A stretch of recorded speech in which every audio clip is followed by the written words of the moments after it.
Assalamu alaikum and good afternoon. I am Aisha and I welcome you all in this 1 hour webinar titled as Leadership Lessons from Ancient Egypt, led by our expert Sualeha Bhatti. Before I introduce and formally commence with the webinar, I would like to share the flow of webinar with all the participants to ensure the smooth flow of execution. So here is the flow of webinar. So firstly, I will share some housekeeping rule with all the participants.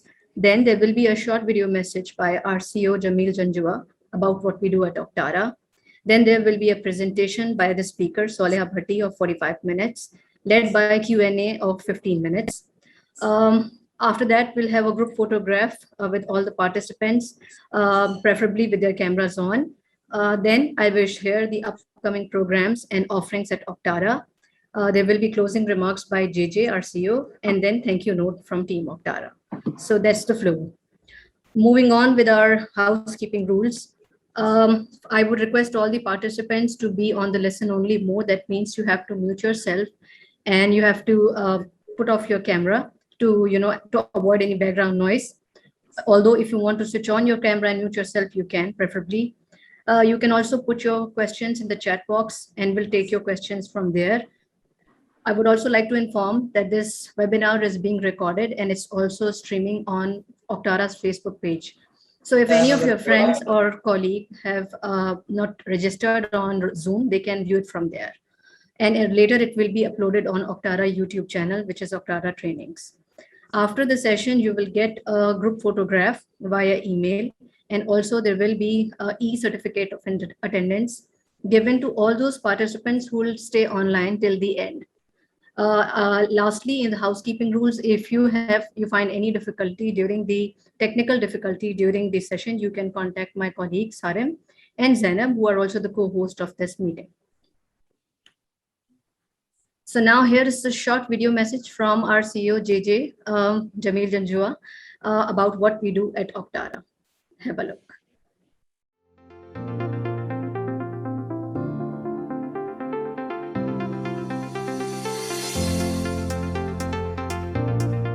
Hi, hello. My name is Jamil Janjua, and I'm the CEO of TCS Octara. Octara is a company that belongs to the TCS group of family, and it has established an enviable reputation as being one of the leading executive training service providers in Pakistan. A large part of our success is attributed to our chairman, Mr. Khalid Wan, whose personal commitment to encourage the development of the people at both TCS and at the Pakistan level. It has been very, very stimulating and very, very inspiring for us. We take great pride in delivering high quality learning experiences which are based on extensive research of training needs, after which programs are created, working with the best possible trainer, the content developed to address the needs, then marketed as a series of leadership acceleration programs, and finally delivered, ensuring all logistics is taken care of to ensure a high quality learning experience. Our team motto at Octara is to help you succeed. Thank you.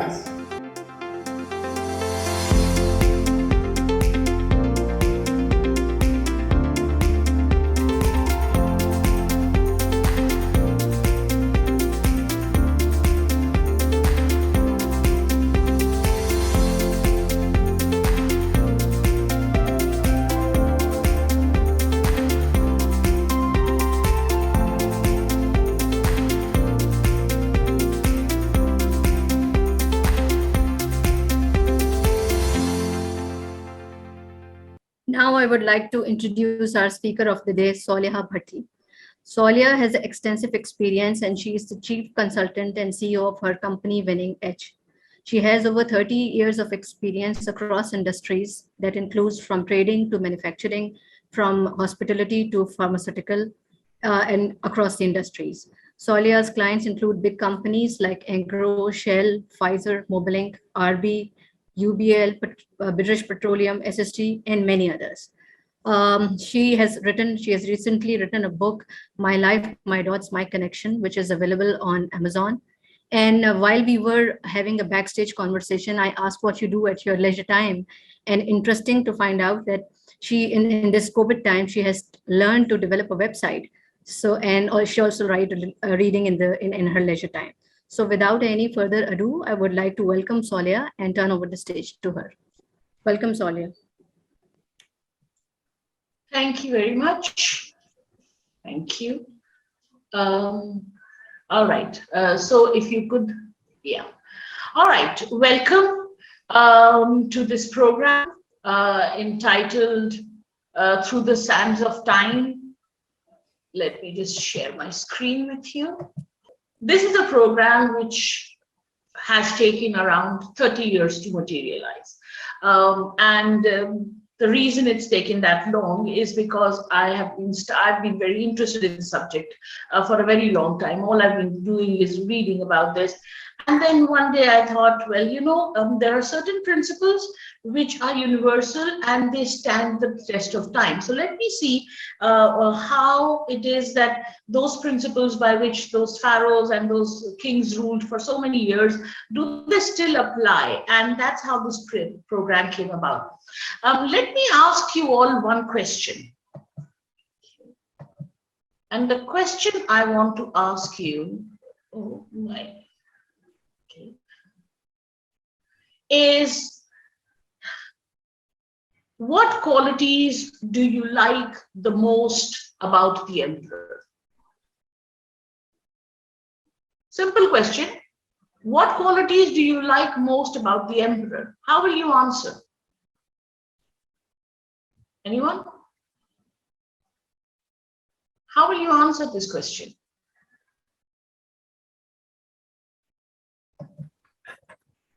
Well, the fact of the matter is, okay, somebody has said authority, somebody has said power, somebody has said vision, somebody has said dynamic personality.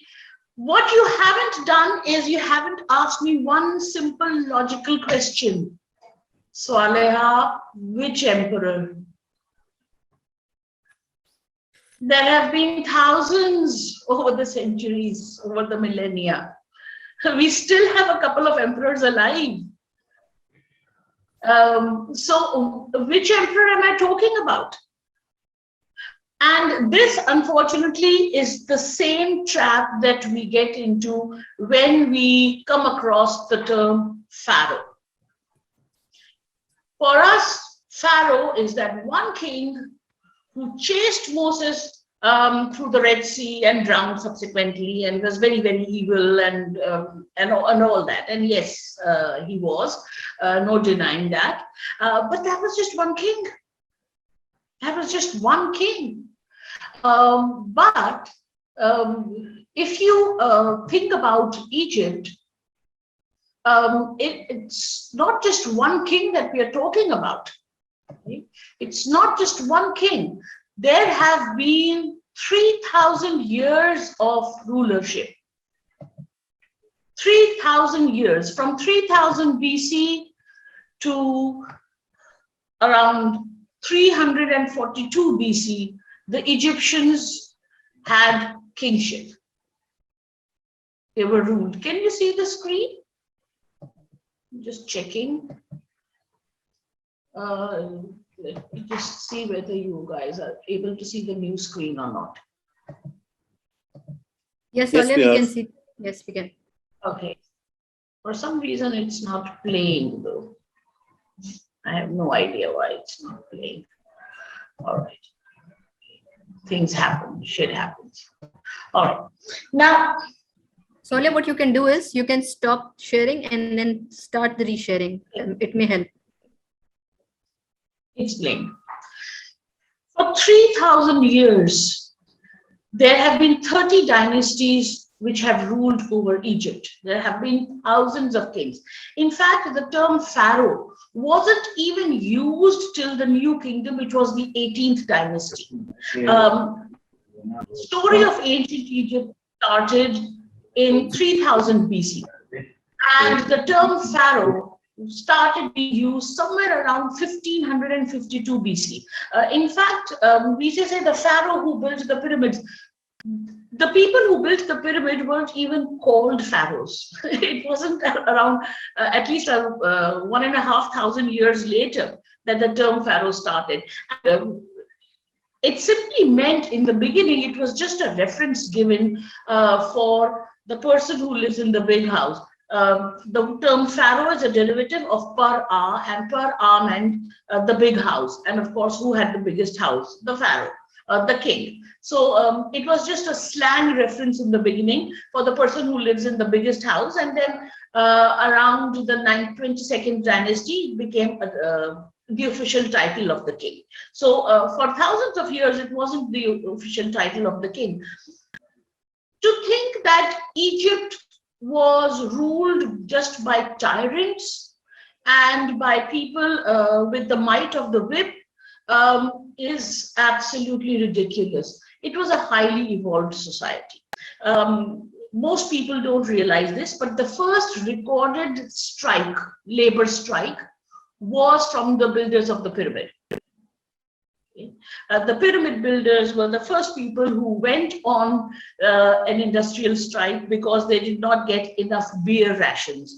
And one would say, why about beer? Because they did not get money for salary. They got food and they got beer and they got all these things as their salary. And because somebody, there was a corrupt supervisor somewhere who wasn't giving them enough, and they went on strike. So to think that these people would be able to go on a strike when you know that these are the people who are being ruled by tyrants, that's stretching the imagination a bit. So let's just talk a little bit more about this ancient Egyptian society, and let's just talk about what it is that you need to know and you need to understand before you understand Egypt. Okay. The first thing you need to understand about Egypt is the geography. And the second thing you need to understand about Egypt, and then everything becomes clear, is one of the earliest love stories of the planet. Okay. So let's talk about the geography. The ancient Egyptians did not call their land Egypt. They called their land Kemet. And Kemet simply meant black land.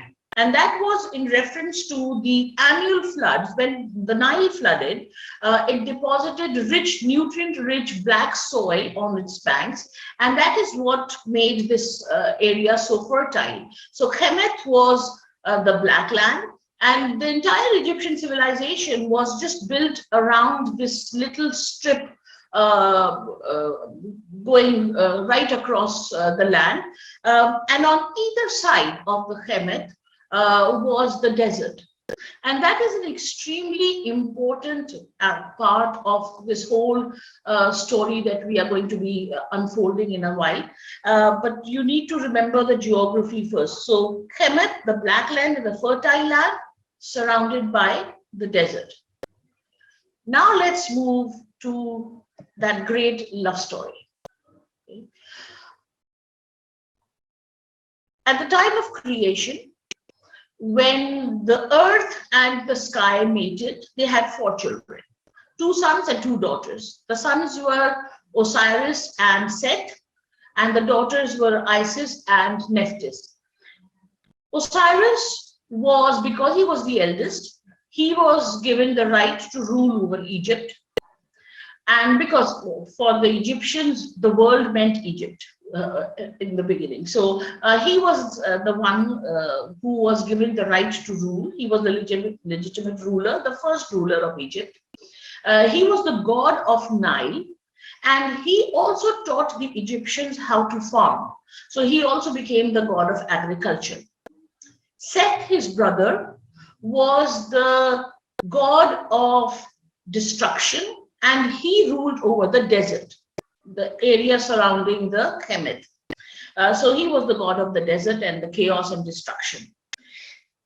Isis married Osiris, and Nephthys was the consort of Seth. Now, I know that's very incestuous, but that's how the ancient society worked. So Isis and Osiris were a couple. They ruled over Egypt. Osiris was loved by everyone, and Seth was very, very jealous. And he sought out to get rid of Osiris so he could rule over Egypt himself. He had one banquet, and in that banquet, he invited Osiris, and he had this beautiful wooden chest made. And in that wooden chest, he said that whoever is able to fit in that chest, I'm going to give it them as a gift.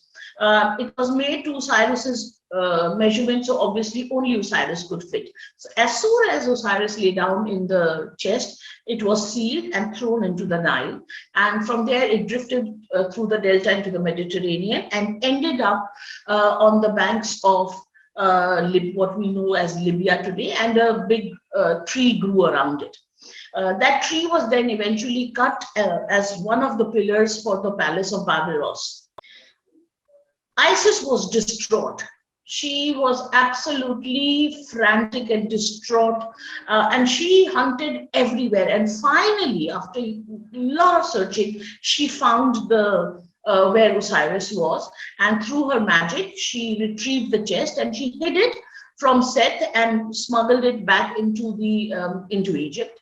But Seth found out, and he was a very, very evil person, god of destruction, right?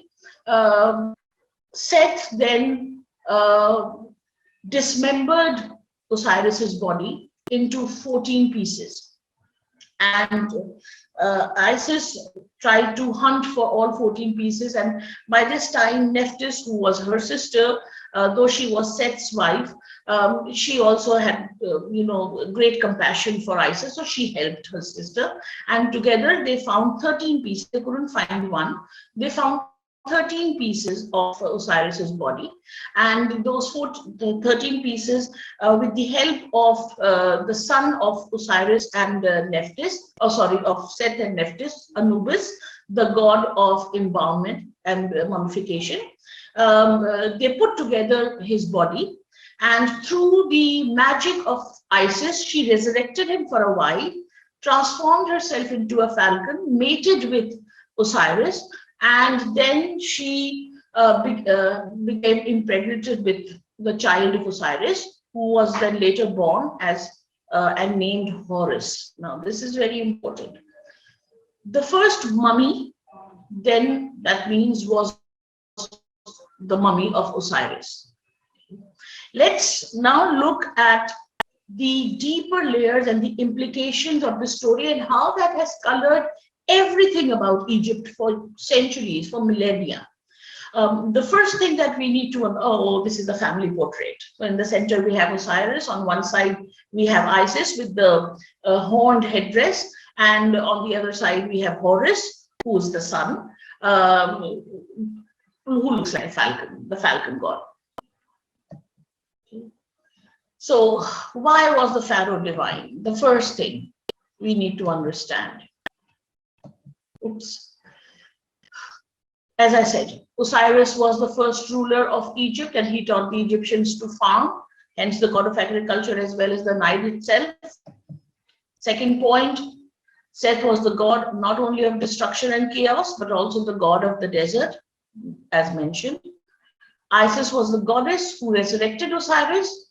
Hence that meant that she was the power that was responsible for the inundation of the Nile. So the Egyptians thought, because Isis resurrected Osiris for a while, every time the Nile floods, it is the power of Isis. Isis has always been associated with Sirius, popularly known as the dog star, since it is in the Canis major constellation. There is one of the brightest stars of the night sky, which is Sirius. And Isis has always been associated with Sirius, while Osiris has always been associated with Orion. Now, interestingly, and this again becomes very apparent why they mummify people for thousands and thousands of years.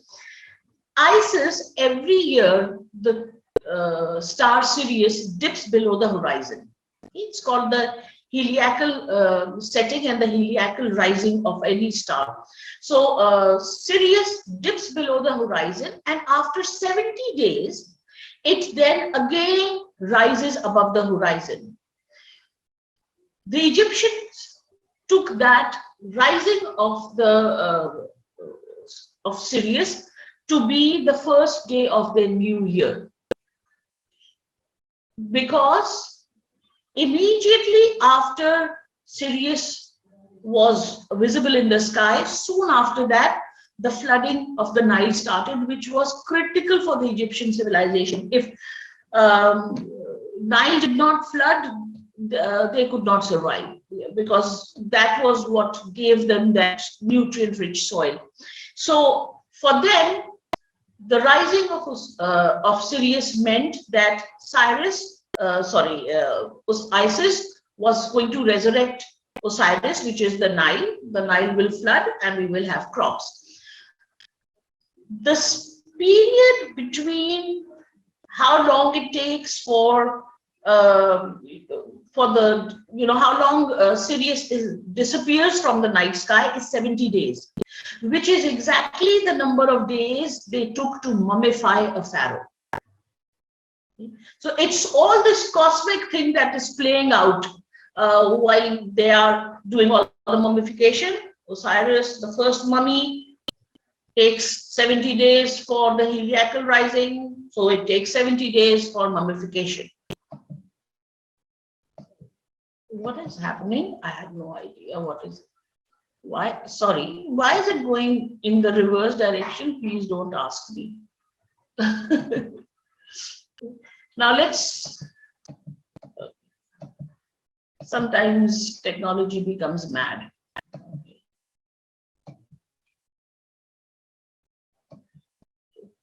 So what that means is that if the power of Isis flooded the Nile failed, then Horus, the son of Isis and Osiris, remember, was called Horus. Horus is a metaphor for the new crop. The new crop would fail. And if the new crop failed, what would happen? Seth would invade, the desert would invade. They were constantly fighting off the desert. Okay? The result would be, of course, famine. And what does famine mean? Famine meant hunger, frustration, anger, anarchy, and of course, chaos. Now, this was a constant theme that played throughout Egypt. So why did the pharaoh need to be divine? Well, the first thing is, since Osiris was the first king of Egypt and Horus was their heir, being a living god, being a pharaoh or being Horus, gave legitimacy to the rule of a human king. So every living king after Osiris and after Horus, every human king became living Horus, because that gave them the legitimacy to be the king. The claim to divinity made by the king made the king seem bigger, stronger, better than the people he ruled over. Why would people want to be ruled over by somebody if they did not think that he was in some way bigger and stronger than them? And this is what gave them legitimacy. Remember, this was a society that had started off as nomads, and from little villages and towns, now they were a big civilization. So it gave them legitimacy. It was the hiring process, right? So the pharaoh or the king was divine. The question, of course, arises, why do human beings believe in the divine? Why do you and I believe in the divine? We still do, right? We don't believe that our leaders and our kings are divine in that way, but we still believe in divinity. And the reason is, our belief in the divine power of God is the force that helps us to overcome evil. Because for us, when we have problems, when we have issues, who do we turn to? Him. It is this belief that gives us the strength in our trying times. We pray, कोई मुश्किल हो गई, कोई मुसीबत हो गई, पहला काम मुसल्ला बिछाया, नमाज पढ़ना शुरू कर दिया. To believe in the divinity is to believe in all that is good, reject all that is evil, and to correct evil. Yeah? That is what divinity, our belief in divine means. तौबा करके correction करते हैं, and we reject and we remain on the right path. Hence, in the most broadest sense, evil simply is anti-life. Okay, what is evil? Let me just say, evil is live spelled backwards. As years and years ago, one of my mentors used to always teach us, evil is just live spelled backwards, which means that in the most broadest sense, evil is anything that is anti-life. Now, life is not just about breathing and about just being clinically alive. Life, to live and to be alive, is to be joyful, it is to be peaceful, it is to be loving. Therefore, anything that takes away our capability to be happy and joyous and at peace is evil. And we never take that. For us, evil is always somebody who's murdering, or who's somebody who's done something really bad. But the fact of the matter is that every time we suck away the life force of people, we are exhibiting evil behavior. Anything that stops us from being joyous or being peaceful or being excited and happy is evil. In its broadest sense. So what does that mean for modern leadership? Let's talk about this.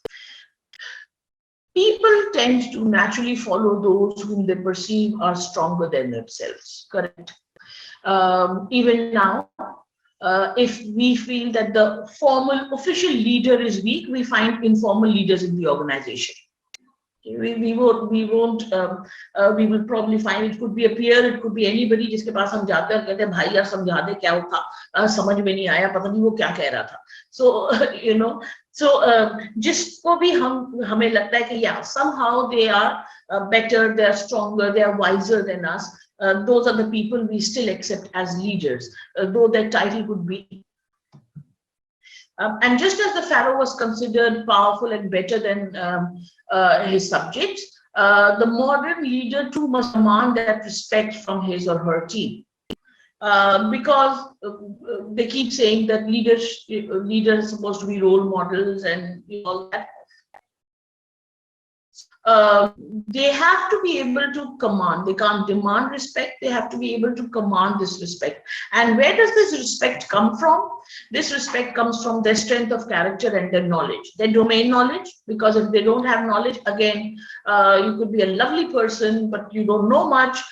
People will not respect you that much. And their strength of character. So these are the two things, again, which make the leader bigger, stronger, more powerful, metaphorically, than the others. And these are the people that the others are going to follow. To keep the forces of chaos at bay is the divinity of a leader. Simple. Just as it was in the ancient times.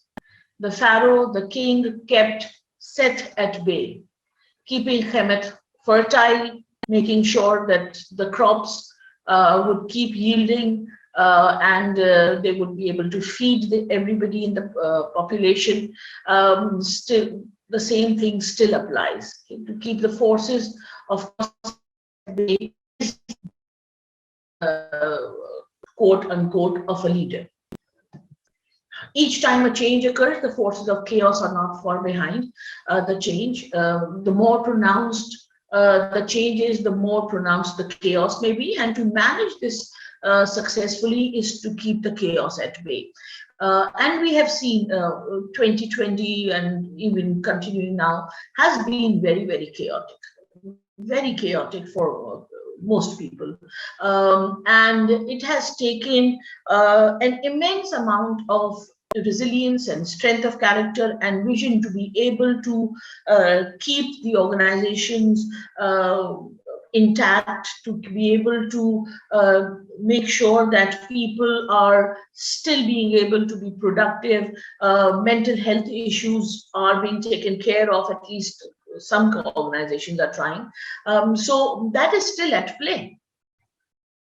Because I think 2020 never more has Seth been at play than it has been he has been in the past 1.5 years. So modern leaders exhibit their divinity when they are able to defeat evil. When they're a leader whose team enjoys their time at work, who feels motivated and positive in their outlook, is a leader who defeats evil.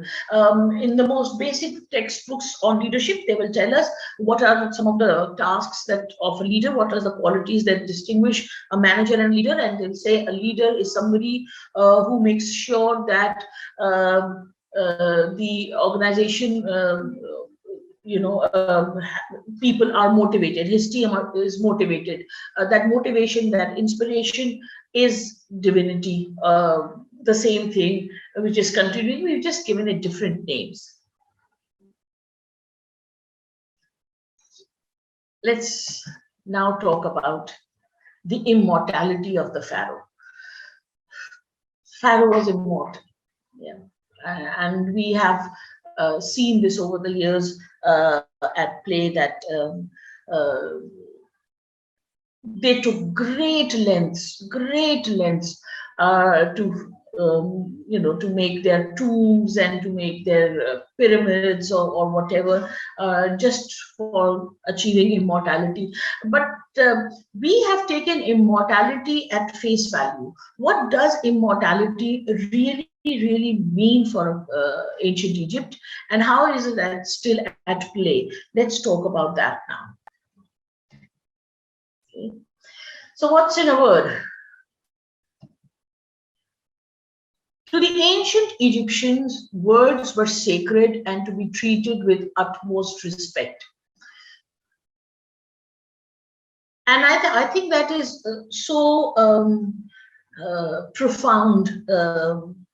People don't realize that the biggest gift that we have as human beings is the gift to be able to use language, is to be able to communicate.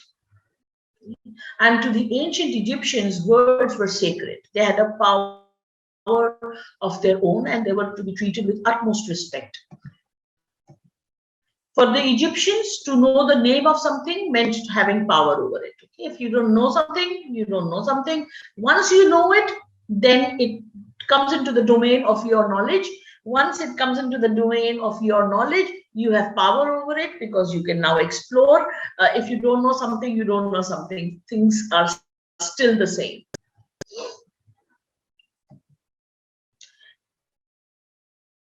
To be a scribe was a position of great honor, and future scribes were only the people who got formal education. Only the son of a scribe could be a scribe, and it was passed for generations in a family. And the scribe was the only person who could read or write. Okay? So the right to read or write in this society was for a class of people who were the scribes, and these scribes were among the elites. At the top of the pyramid, where you have the pharaoh, and then you have the noble and the courts, the courtesans, the viziers, and all those, the aristocrats. And then right next to them were the scribes. They were highly respected in the society, highly respected. Now, each pharaoh had about 5 names. 5 names. Okay, हमें तो एक भी रखने में मुश्किल होती है, सोचते रहते हैं क्या रखेंगे, but they had 5 names. And over the centuries, some of the names were kind of became less important. Some of the names became more important. There was the Horus name, and I won't go into the details of all those names because then that'll take too much time. But I'll just talk about two. So there was the Horus name, there was the Neptune name, there was the Golden Horus name. Then there was the prenomen or the Nisubiti. Now this was very important for all kings. Nisubiti was the religious name. And this was the name that the king adopted at the time of becoming a king. So when a prince became a king, he or she there was only one she, but he adopted a religious name, and that was the Nisubiti. And then, of course, there was the nomen or the family name, the birth name. And birth name, जो है वो वही names use होते थे. Ramesses the one, Ramesses the two, Ramesses the third, Seti the first, Seti the second, Seti the third. I think there was a Seti the fourth also. So वो name common था. वो दादा के नाम पे पोते का नाम, फिर वो पर पोते का नाम भी वो दादा वाला. तो वो चलता था. Now, these last two names, the Nisubiti and the birth name, were always written in cartouches. So if you see any carvings from Egypt, you will find that these, they have these kind of oval shapes, and in between there are some hieroglyphs. An oval shape means this is a cartouche. This means this is the name of the king. And these two names, the Nisubiti and the birth name, were always written in a cartouche. And this is one of our most important records for any archaeological site. When we see a cartouche, we understand that this was the king who built it. This was the king who developed this. Now, what is the significance of a name? What's in a name? So the Egyptians believed that the human soul had 5 components. हमारी तरह वो एक नहीं था. उनके पास 5 components थे of the human soul. So Eb was the heart, Shut was the shadow, Ren was the name, Ba was the soul, but here soul was meant more as the personality. And then you had Ka, which was the spirit, which was the essence of life. Okay. Now, for the Egyptians, they believed that in order to achieve immortality, all 5 elements must be intact. If any one element was missing, you could not be immortal. And the gods spoke the name of the dead person in order for that person to be resurrected. So Osiris, and then Osiris would rise. Ramesses, and then Ramesses would rise. वो नाम जो था वो जरूरी था. अगर नाम नहीं होगा तो वो जो है वो वापस जिंदा नहीं हो सकता. So obviously no immortality. So as long as the name of a person was spoken, then the dead would still be remembered, and the dead person would live on in the afterlife. If the name was not spoken or written, then one of the elements of the soul would vanish, and of course there would be no afterlife. Simple. No name, no immortality. Yeah. A fate worse than death for the Egyptians was when somebody's cartouche was scratched out from the monuments, from their sarcophagus. Whenever that was scratched out, then that meant that there was, and this person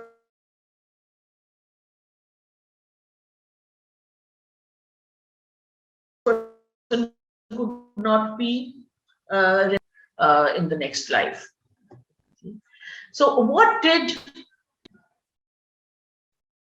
immortality mean to the ancient Egyptians? Okay. Let's talk about this. The Egyptians were no different from every major current religion that we have right now. The belief that life is merely a transient step towards a perfect, towards a perfect and everlasting life. हम कहते हैं ना life after death. ये तो transient step है, असली जिंदगी तो मरने के बाद शुरू होगी, वही उनका भी था. This belief in the life after death is what gives us the courage to face our imminent death. हमें होप कहाँ से, मतलब एक वो थोड़ी सी तसल्ली कि यार जिंदगी किसी की भी डेथ हो जाती है तो हमें पता है कि यार कभी ना कभी हम इनसे मिलेंगे, या हमारे भी है वो हयात बाद मौत, हमारा एक कॉर्नरस्टोन ऑफ बिलीफ है. Immortality to the ancient Egyptians did not mean life after death. It also meant that they were not forgotten. As long as their name was spoken, they were alive. और ये हमारे यहाँ भी होता है ना कि मेरा नाम लेने वाला कोई नहीं बचेगा, हमें याद करने वाला कोई नहीं बचेगा, हमें जो है पढ़ के बख्शवाएगा कौन. वो वही चीजें जब पहले थी वो अभी भी है. For people who follow the religious traditions such as Islam, Christianity, or Judaism, and even Hinduism, death is the threshold that must be crossed in order to enter the afterlife. ये threshold है. For some people, for the atheists at least, it is the end. It means कि इसके बाद कुछ भी नहीं है. But for most of us, it is a threshold that needs to be crossed. And death is for most humans a very scary event, very, very scary. Even when we believe in the life after death, most of us pray for a quick and easy death. होता है अल्लाह मियाँ अपने पैरों पे आसान मौत हो, मुझे जो है वो ज्यादा तकलीफ ना हो, हमारी यही दुआ होती है, पता है मरना तो है. This means that in most part the fear is not of the outcome but the event itself. So what are we afraid of? We are not really afraid of the outcome. वो तो होना ही होना है. What we are really afraid is the event, that thing that will happen, which will enable us to cross over. And there are two things about that event that scare us. Stepping into the ultimate unknown. हमें नहीं पता क्या होगा, किसी को नहीं पता, जो वहां पहुंचेगा उसी को पता चलेगा. And having no control over any aspect of death. आप किस तरह मरोगे, कब मरोगे, कैसे मरोगे, हम में से किसी को कोई कंट्रोल नहीं है. And these two things are exactly the reasons why we are uncomfortable during any change experience in our lives. हमें change से क्यों डर लगता है? Nobody ever denies the principle of change. Principle of change तो जी life is progress means change is the only constant in life. वो सब वो platitudes तो है ना, posters बना के लगाते हैं. Change हर एक को uncomfortable करती है. क्यों? यही दो चीजें हैं. It is the fear of the unknown and it is the fear of not having any control of it, which really means that death is the ultimate change experience. Okay, it is the ultimate. इसके बाद, as far as we know, और कोई change नहीं आएगी, but this is the ultimate change experience. So what does immortality now mean for modern leadership? To achieve immortality or life after death, the pharaohs went to great lengths to prepare for the event. Their funerary temples and tombs are still present, whereas the palaces they lived are non-existent. I have done so much extensive research. I've never really found the remains, except I think Akhenaten's city, Amarna, but otherwise I've never found a palace. कि जी ये Ramsay's का palace था, ये उसका था. What you find are the temples and the funerary temples. Okay, this was the funerary temple of this pharaoh and of this pharaoh. You never find a palace. Okay, this was the palace in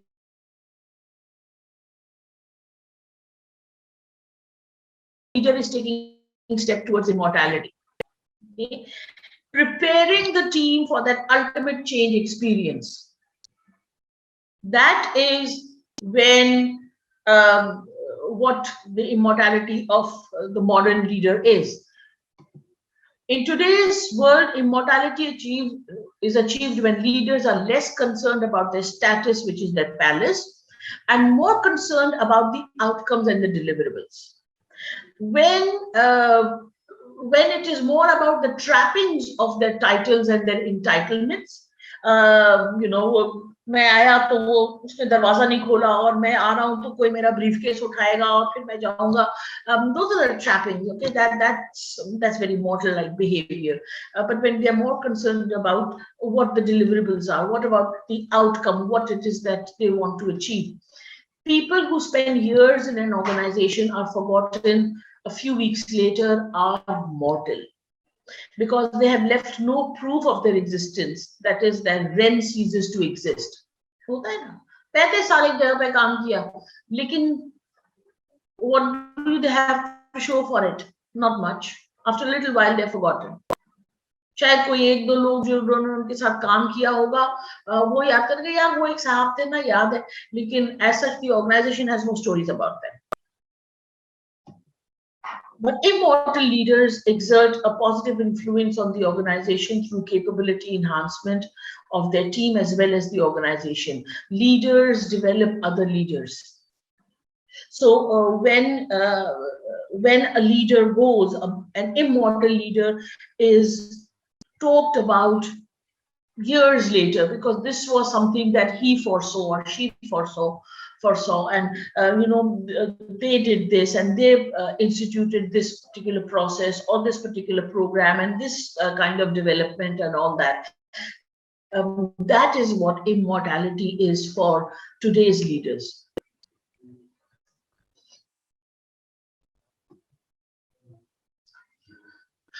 Leaders tell great stories. Let's talk about this. The one person that we have to thank for everything that we are now, we now know about ancient Egypt is this person, okay?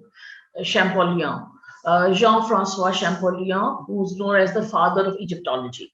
And why is he known as the father of Egyptology? Because he deciphered the hieroglyphs. Which then opened the entire door. उससे पहले तो हम अंदाज़े ही लगा रहे थे. I wait for that day that one day perhaps the Indus Valley script could be deciphered and we would learn so much about that civilization, about our own civilization. But unfortunately, that still eludes us. And how did this feat happen?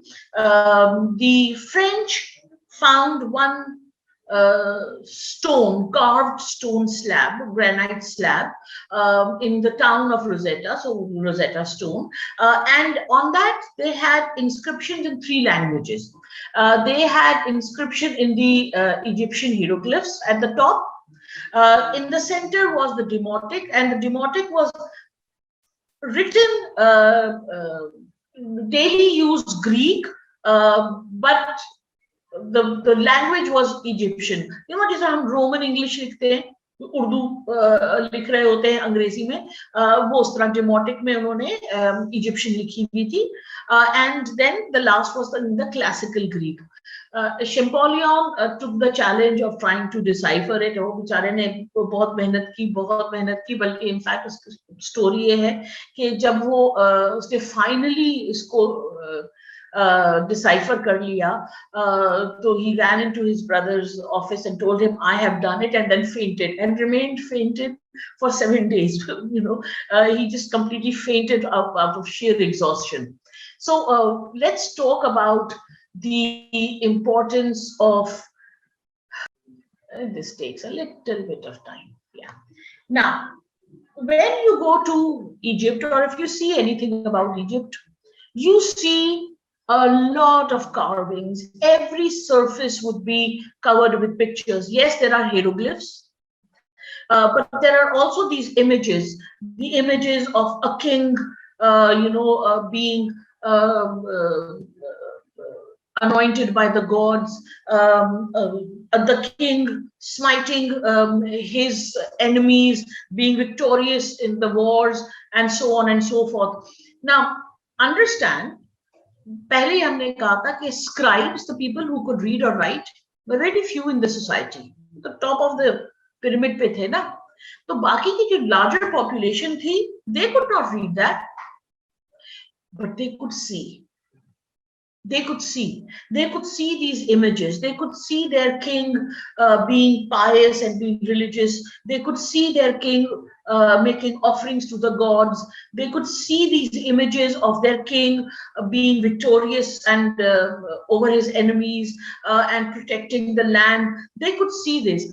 These one of the main reasons when you had all these pictures and carvings and everything on the wall, consider these to be the first billboards of the ancient world, where normal people, when they would go into temples, when they would go walk through the streets, or they would see an obelisk or anything, would be able to see all these things and would be able to understand. Even if they could not understand the hieroglyphs, they would be able to see these images and understand. So it was a story, and these were always very inspiring stories. Yeah, nobody was like, यार वो king डर रहा था, ये तो नहीं दिखाएंगे ना. So these were all which made. So this was our हमारा version of the corporate newsletter आजकल का. This was the first newsletter in a way. Now, what does this mean in today's world? Well, in today's world, if you think about it, stories are extremely important still. Very, very important.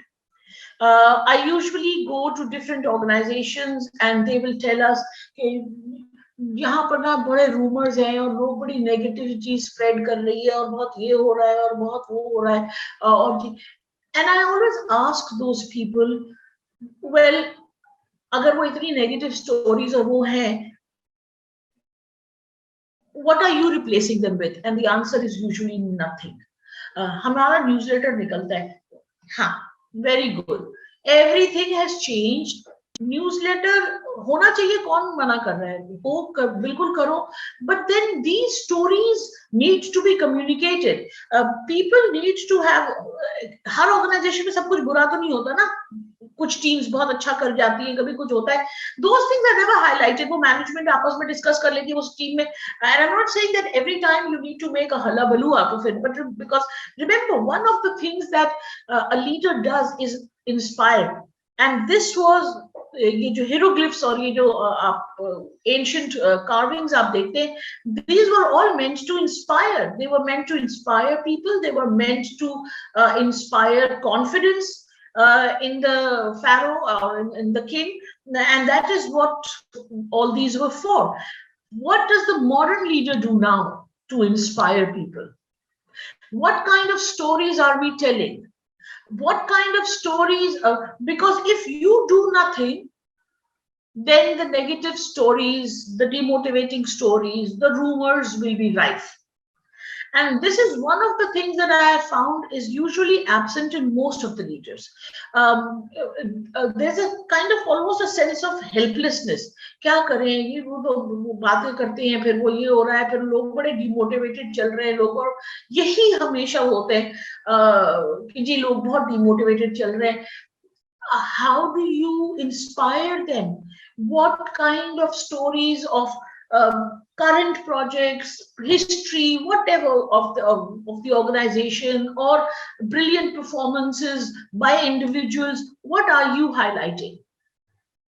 That inspiration is very important, even for the modern leader. Because if you don't, somebody else will, and that will not be a story that you probably want to hear. Now, I hope that I have been able to try and in a nutshell make these things as simple and as possible, and I've tried to make it as concise as possible. But if you have any questions, please go ahead. You can type in the chat boxes and. Yeah, Sualeha, we have. Yeah, Sualeha, you can type it in the chat box. Sualeha, we have few questions. We have few questions in the chat box. And I will start from the first question, which is from Tahir Naeem. He's asking how, as a leader, we can protect us and our team from evil. How to protect our mind and heart from evil. Okay.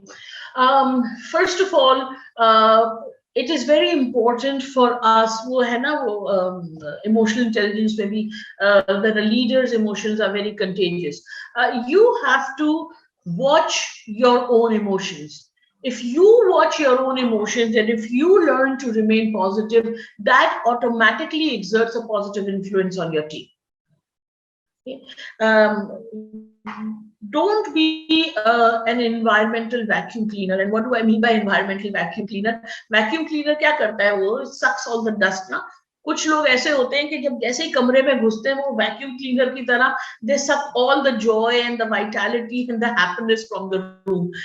So you be it's very important for us. इसमें थोड़ा सा selfish होना जरूरी है. You have to first guard your own emotions. You have to first guard and watch out for your and remain positive yourself. And once you do that, then that starts to exert that positive influence on the people around you. Okay? And of course, there are lots of other things that you can do. You can attend programs on that, and you can have a whole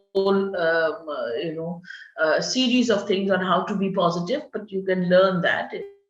It's something that we have to as leaders. क्योंकि अक्सर मैंने देखा है कि leaders इतने demotivated होते हैं, वो घुटने तक तो उनका मुंह लटका हुआ होता है, because all they're saying is they're blaming somebody who's at that top. One has to realize it doesn't mean which part strat of the organization you are. Wherever you are a leader for someone. You have to protect yourself. The buck stops here. Somewhere it has to. Okay, so moving on to the next question. I think Adil Ahmed Saab have asked about who are scribes. Please elaborate scribe. And somebody in the chat, yes, Bilal has tried to describe them as only people who can read and write. But I think Sualeha, you can please shed your thought on that.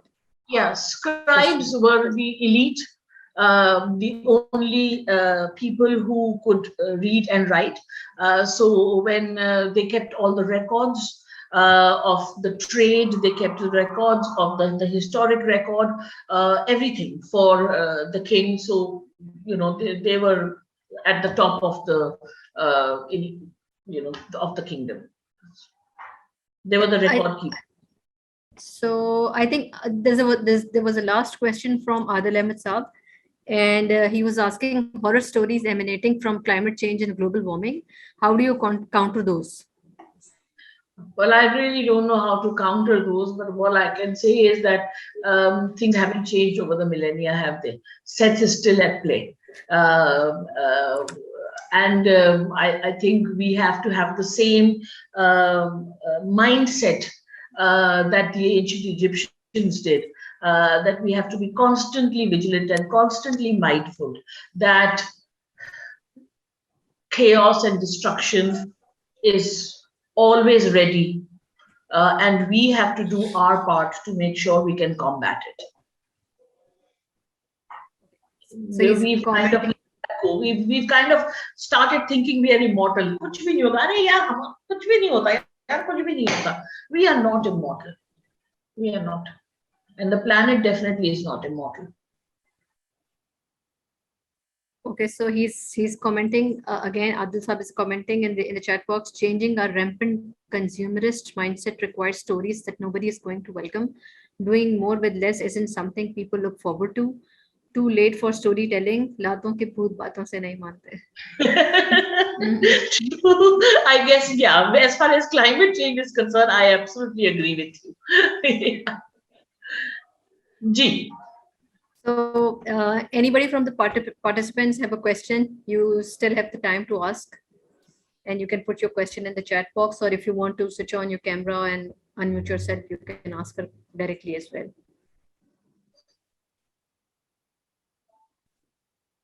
Okay, so Zainab is asking, during crisis such as this pandemic, how leaders react and handle situation? A leader has got to make sure that he or she is not just thinking of tomorrow. thinking of the day after. They've got to see how it's हमने most of 2020 हमने सिर्फ एक firefighting mode में लगा दिया है. I think we've got to now got to start moving away from that firefighting mode. It's high time, and we've got to understand this. Maybe this particular pandemic will be over, inshallah, by the end of the year. But then who knows about the next one? So we've got to now start thinking long term. We've got to now start thinking of what were some of the good things that happened during this. And how can we incorporate that in the way we are structuring our organizations? Flexi timing and work from home and all those things. जो पहले बिल्कुल ही एक no थी, have now become a kind of a part of life. So we have to see what lessons can we derive from that and make that part of our corporate culture. And we have to think of the next one, because it will happen. The way things are going, it will happen. Okay, so Noman is asking, according to you, which world leader responded well to 2020? I think he's asking about the pandemic situation. Which world leader responded well in 2020? I reserve my comments on that completely, because कभी-कभी लगता था कि हाँ ये कुछ बेहतर कर रहे हैं. I think Germany responded pretty well in the initial days. Angela Merkel did quite a good job, but then फिर कुछ हो जाता है तो it's been an up and down graph. I can't say कि जी इन्होंने consistently outperform किया है सबको. No, that hasn't happened. So Sualeha, somebody, Babar has a very interesting question for you. He's asking, the pharaohs ruled by power, killing, and adversaries. So how that is parallel to current corporate? No, they did not rule by only by power and by killing, and that is exactly what I was talking about.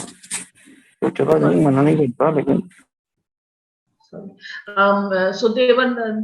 It was not just by power and killing. Every king, obviously, through the ages, they have to protect their territory. वो Hollywood है, वो जो जिसने हर king को बना दिया है कि वो कोड़े मार के करते थे. A lot of these pyramid building and all these were civic projects.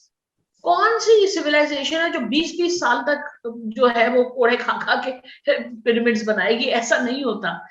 In fact these were building projects designed to help people during the dry season. जब फार्मिंग नहीं होती थी तो यहाँ खाना भी मिलता था. They were fed better than anywhere else. They were taken care of. ऐसी कोई बात नहीं है. सो लेट्स वो image निकाल दे और कि जी it was just the power of the whip. It wasn't. और जहां तक के, sorry, what was the other part of the question? Like how this pharaohs stories are parallel to current corporate. Yeah, I think the Hollywood story of the pharaohs is definitely what a leader should not do. The reality was different. The reality was different. The reality was that when, as I said, they had building projects to keep their people employed, to take care of them. They had medical facilities and things like that. Things that we never find out about, because Hollywood ने उस पे film नहीं बनाई ना. Hollywood ने तो film सिर्फ वो ऐसे ही pharaohs पे बनाई है जो जुल्म करते थे. इसके अलावा तो कोई बनाई नहीं है. Okay, so Nida has a similar kind of question to what you're commenting. She's saying, if a leader has a bossy attitude, then how can handle or how to work with him? Well, welcome to the real world. You will always have somebody like that in your life. And it is how you respond to them. You can't change them. Nobody can change somebody else. All you can do is change your own reactions towards that person. Because it's your reactions that are feeding and giving them power. You stop the reactions that you give, and the power will dissipate. Okay, so I think we are right at 5 o'clock. It's almost 5 minutes above our time. So I have two last questions asked by Adil Saab. One is, who is your favorite pharaoh? I think that this is a question intended to you, Sualeha. And then in the last, he's asking, why does the cats have such a central presence in Egyptian mythology? Okay. Um, uh, First of all, who is my favorite pharaoh? I think it will have to be Akhenaten because he was a maverick, a complete, maverick from everybody else. And so Akhenaten was my favorite. And why do the cats? They had a lot of different animals who were, so it wasn't really central, and every city had their own patron deity. So in one city, let's say Heliopolis, it would be the falcon. Somewhere else, it would be the Apis bull. Somewhere else, it would be the cat, which were just their patron deities. So it wasn't that it was you spread throughout Egypt. Every city had their own patron deities. I think with that we come to the end of the Q&A session. Now we would like to have a group photograph of this session, and I request all the participants, if they are comfortable, please switch on your cameras, and so that we can have a group photograph. My colleague Sarim Atik will be taking the photograph, and he'll intimate you once you all are ready and at your best poses. So Sarim, are we ready? Sure, we are ready. JJ has his hat on. He's absolutely ready.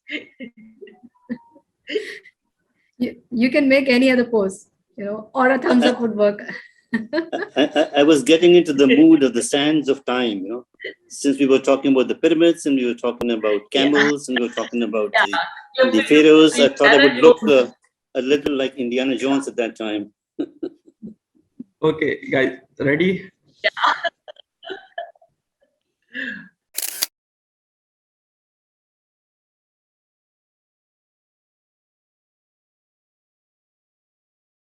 Done. Thank you. Thank you, Sarim.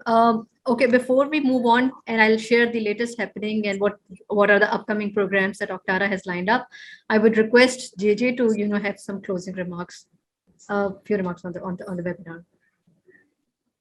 Well, I mean, I can't say much about the topic itself.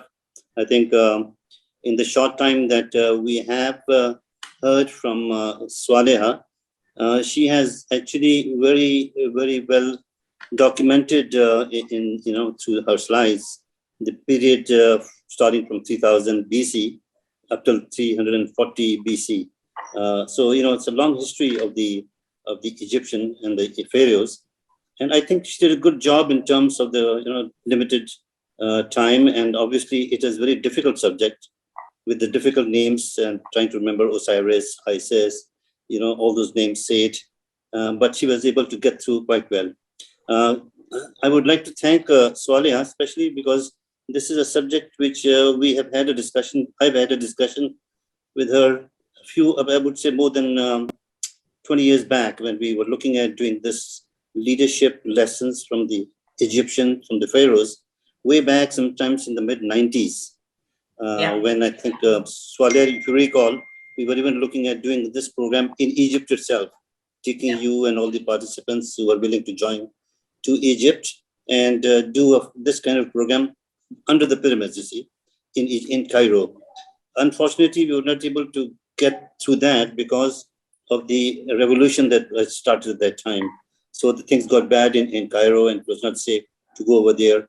This was the time when they were revolting against, the previous, I forget the name of the ruler at that time, but we had to cancel that, So, I'm thankful to you, Sualeha, for having, taken the pains, for having brought about this program again in the form of a webinar.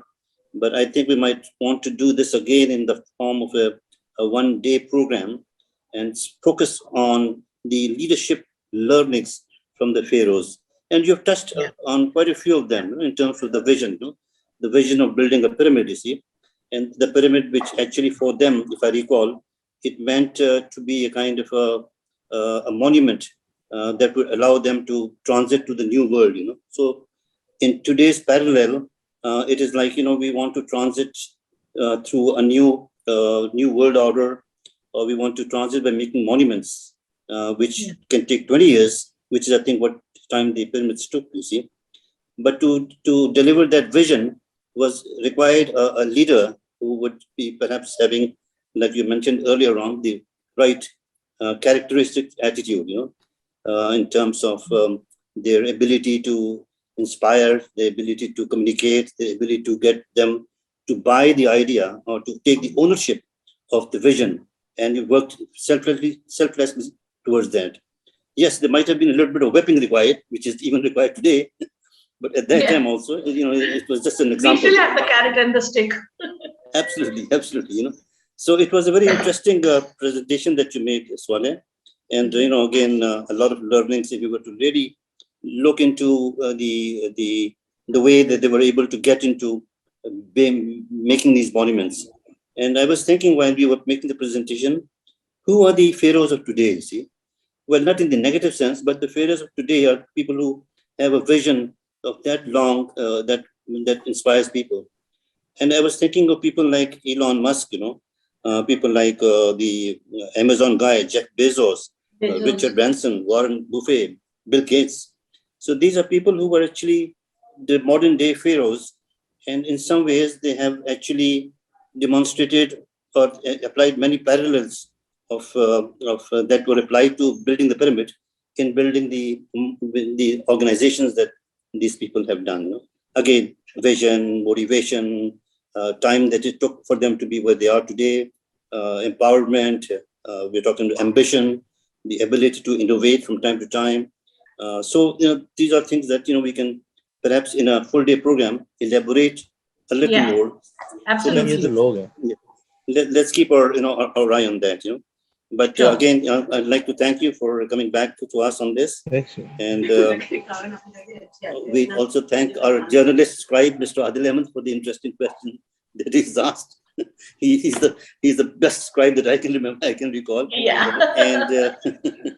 And I would like to thank all the participants who are with us, if they're still with us, from Hino Park, from Jaffer Group, from Jubilee Corporation, from TCS, from Allied Marketing, for their encouragement and their support of this webinar and even other webinars. And we would thank you for your support in your organization, giving you time to learn a little bit of this and a little bit of that, which can only help improve your own understanding of the world, because we should not only focus on our day-to-day management, we should be looking focus at the larger pictures of how organizations innovate and how organizations get to be growing and becoming what they are, see, with applying all these principles that the pharaohs applied, see. So thank you again. Before I pass you on to Aisha. Thank you, Aisha. Thank you, Zainab. Thank you, Sarim, and all the people behind in Octara who are behind this webinar. Thank you, everyone. Aisha, over to you. Yeah. Thank you, JJ. This is the image of this is the front page of our upcoming of our latest Octara.com e-newsletter, which comes out fortnightly, and it has the information of all our upcoming programs that are lined up in September. You can see a program on Selling Made Easy by Basir Sami. It's on 9 September. Then we have a program on Excel with Irfan Bakale on 15 September. And then we have an online training with Rahila Narejo on the topic of Hire the Best. So, and along with that, we have some interesting blogs and articles and an interview of Zafar Osmani, industry practitioner. So if you want to have the copy of this e-newsletter, you can instantly scan the QR code, which is coming in front of your screen. I hope that you can scan it. And later on, I'll put the link of this e-newsletter in the chat box so that you can download it from there. Okay, so moving on. I would like to take the opportunity and would like to invite all the participants who are still on the line to join these two groups. Now, the first, on the left side, which is called TCS Octara Web Mall Plus. It's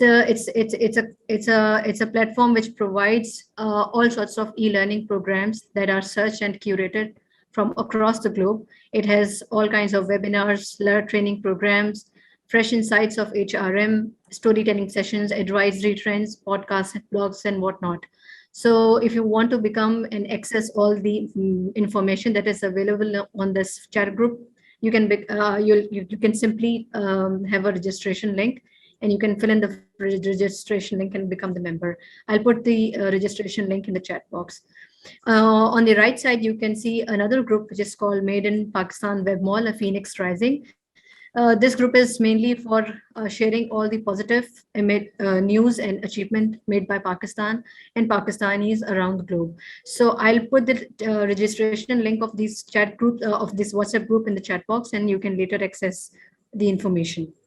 And lastly, if you would like to have more details or would like to register in our upcoming programs or webinars, you can directly contact my colleague Sualeha Bhatti, and you can visit our website and all the social media channels. That includes our Facebook page, Twitter, LinkedIn, and our website to have more information about Octara. So let me quickly put the links in the chat box. So yeah, one thing that I've forgotten, you can also go to our YouTube channel, which is Octara Trainings, and you can get all the recordings of our previous webinars that are being held with experts and industry practitioners. So I've pasted the links in the chat box, and for more information, you can always visit our website. Thank you, everyone. I would like to thank all the participants, our speaker Sualeha, and my team members at Octara. Thank you all, and see you in the next webinar or a training program.